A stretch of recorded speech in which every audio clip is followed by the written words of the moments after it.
Assalamualaikum warahmatullahi wabarakatuh. Perkenalkan, nama saya Rika Fardila Citra Karisma dari kelas 2019C NIM 051 dari jurusan Matematika. Dibuatnya video ini yaitu untuk memenuhi UTS mata kuliah Pendidikan Kewarganegaraan dengan dosen pengampu yaitu Pak Hendrik Panupaksi. Di sini saya akan menjawab 5 pertanyaan yang telah disediakan oleh Pak Hendrik Panupaksi. Pertanyaan yang pertama yaitu, apa itu nasionalisme dan mengapa kita harus mempunyai semangat nasionalisme? Nasionalisme yaitu suatu konsep, paham, atau ideologi yang mempersatukan segala sesuatu perbedaan yang ada untuk menjadi satu kesatuan yang utuh pada suatu bangsa dan negara. Sehingga semangat nasionalisme itu sangat penting untuk ada pada diri kita, terutama yaitu kaum milenial yang menghadapi banyak pengaruh dari luar di era globalisasi ini. Sehingga dengan memiliki semangat nasionalisme, maka seseorang akan sadar mengenai pentingnya persatuan dan kesatuan di suatu negara. Pertanyaan yang kedua yaitu, jelaskan perbedaan bangsa dan negara. Bangsa merupakan suatu sekelompok orang yang tinggal di suatu wilayah tertentu dalam kurun waktu 5 tahun berturut-turut untuk memenuhi kehidupan dan penghidupannya. Sekelompok orang ini hidup di wilayah tertentu tanpa di bawah naungan pemerintah yang berdaulat, sehingga tidak ada peraturan-peraturan yang mengatur sekelompok orang tersebut. Sedangkan negara merupakan sekelompok orang yang tinggal di suatu wilayah tertentu dan sekelompok orang ini di bawah naungan suatu pemerintahan yang berdaulat, sehingga di dalamnya terdapat peraturan-peraturan yang harus ditaati oleh semua rakyatnya.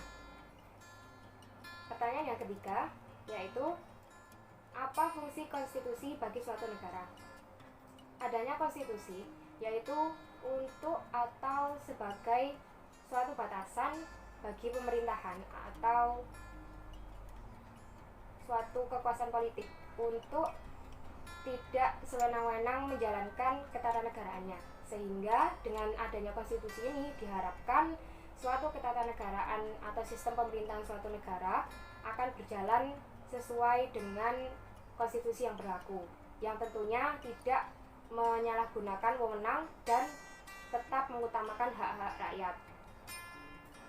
Pertanyaan yang keempat yaitu, benarkah bahwa hukum itu tajam ke bawah dan tumpul ke atas?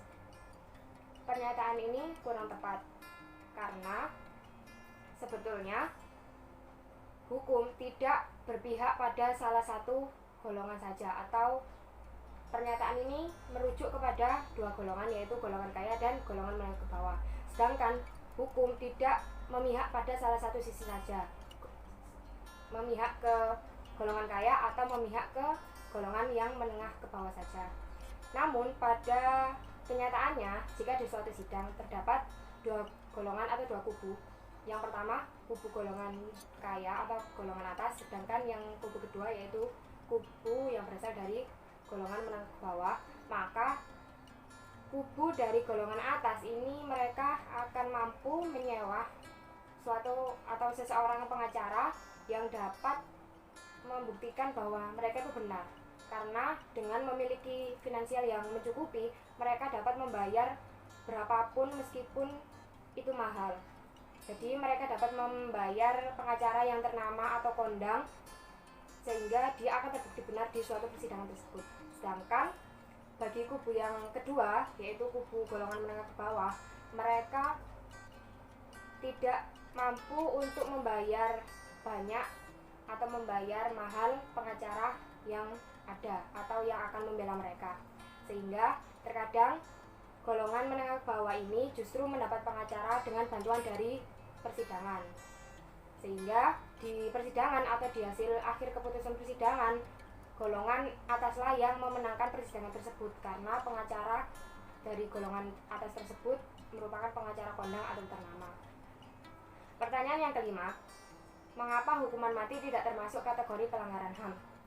Hukuman mati biasa diterapkan untuk kejahatan yang serius, seperti kejahatan pengedaran narkoba.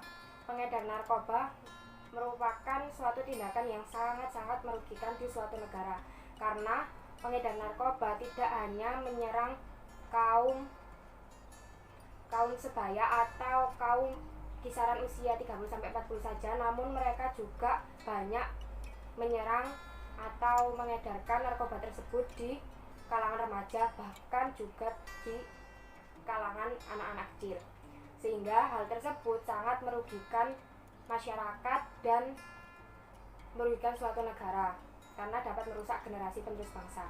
Sehingga hukuman mati yang diberlakukan untuk pengedaran narkoba ini tidak dapat disebut sebagai kategori pelanggaran HAM, karena diberlakukannya hukuman mati ini hanya untuk sebagai pemberi efek jerah bagi pelaku dan seluruh masyarakat agar tidak melakukan tindakan kejahatan yang serius itu lagi. Sekian dari saya. Wassalamualaikum warahmatullahi wabarakatuh.